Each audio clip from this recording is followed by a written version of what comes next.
The dealership lights buzzed overhead like trapped insects as Amir walked away from the silver SUV, each step pulling him farther from the leather scent still clinging to his clothes. The asphalt felt uneven under his boots, small puddles from an earlier shower reflecting the neon sale signs in fractured red and blue. His heart hadn't stopped hammering since he'd said the words, "Not tonight, maybe not ever." And now the silence after them felt louder than Kyle's practiced enthusiasm. He reached the Civic, its faded silver paint dull beside the showroom gleam all around it. The key fob chirped once, weak and familiar. He opened the driver's door and paused, one hand on the roof, looking back across the lot. The SUV sat there like a sculpture under spotlights, clean lines, blacked-out grille, alloy wheels that caught every flicker of light. It looked like success. It looked like the version of himself he'd been quietly promising Sana for years. Inside the Civic, the dashboard lights came on soft orange, the same color they'd been for 11 years. A faint crack ran diagonally across the windshield from the rock that hit on the motorway to Faisalabad 3 summers ago. The passenger seat still held the faint imprint where Sana had sat last weekend, her hand resting on the small swell of her belly while they drove to her parents' for iftar.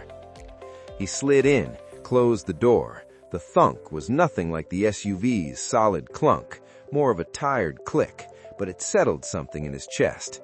He didn't start the engine yet. Instead, he pulled out his phone, opened the banking app, and scrolled to the latest statement. Mortgage, $1,980, due in 9 days.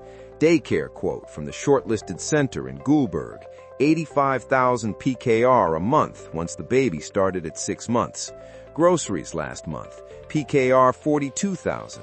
Utilities creeping up with the new place's bigger square footage. Then the car insurance renewal notice he'd ignored for 2 weeks.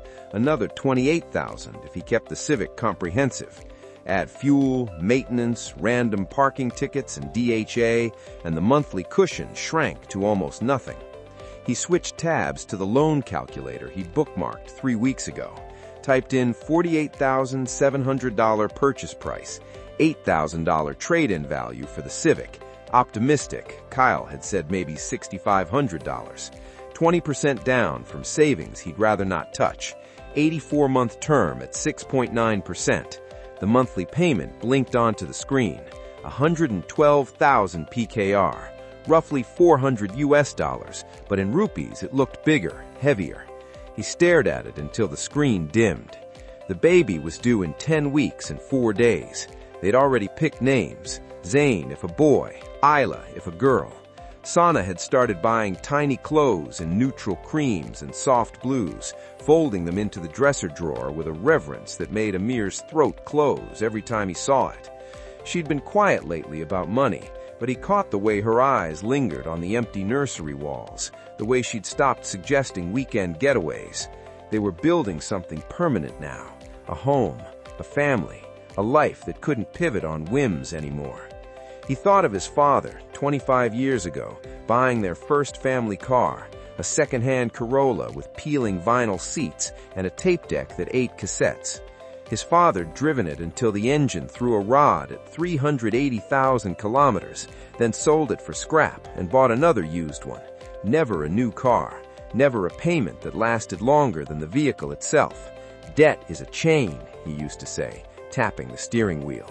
You wear it until it wears you. Amir rubbed his eyes. The lot was emptying now. A couple in their 20s laughed as they climbed into a bright red compact, the salesman waving them off like old friends. Kyle had already moved on to another browser, clipboard in hand, smile reset. Amir opened the glove compartment. Inside lay the small velvet pouch Sana had given him on their first anniversary. 2 silver keychains engraved with their initials intertwined. He'd attached the Civic's spare key to one of them years ago. He ran his thumb over the worn engraving, feeling the faint grooves. His phone lit up on the dash. Sana calling. He answered on the second ring. "Hey," she said, voice soft, sleepy. "You still there?" "Yeah, just sitting." A pause. He could picture her on the couch in their new living room, feet tucked under the throw blanket, one hand on her belly. "Did you like it?" she asked. SUV, still shining, still waiting. "It's beautiful," I said honestly. "Feels like flying when you sit in it." Another pause. "But," he exhaled, "but it's $112,000 a month for 7 years. Insurance goes up, maintenance, everything. We'd be stretched so thin we'd feel it every single day. Diapers, formula, doctor visits, preschool, and 3 years. We don't want us counting coins before the baby even arrives." Silence stretched between them. Not tense, just full. "I know," she said finally. "I was hoping you'd say that." He laughed once, surprised. "You were?" "I've been watching those same videos. The one with the guy and the whiteboard, the one about compound interest, eating new car payments for breakfast. I kept thinking about the nursery, about how we could paint it ourselves instead of buying fancy furniture right away, about how nice it would feel to have breathing room." Amir closed his eyes, relief flooding him fast. It almost hurt.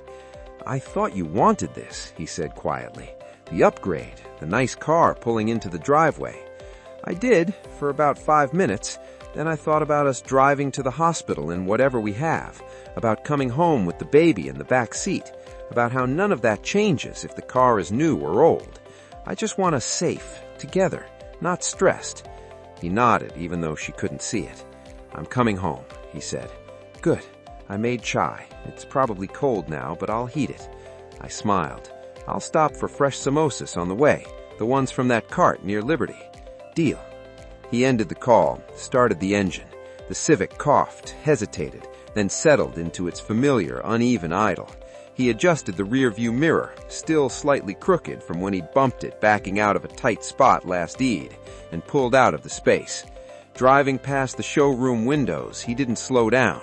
The SUV stayed where it was, beautiful and untouched, a monument to a choice he hadn't made. The motorway was quiet at this hour, sodium lamps painting long streaks of orange across the wet road. He kept the window cracked, letting the cool night air mix with the faint scent of old vinyl and coffee grounds. The radio played low, an old Atif Aslam song Sana loved. He turned it up a little. At the traffic light near Gulberg, he glanced at the passenger seat, empty except for the velvet pouch he'd set there. He picked it up, threaded the Civic key back onto the chain, and hung it from the rear-view mirror, where it swung gently with every bump. By the time he pulled into their new driveway, the chai was probably lukewarm again, but it didn't matter. The porch light was on, warm yellow spilling across the front steps.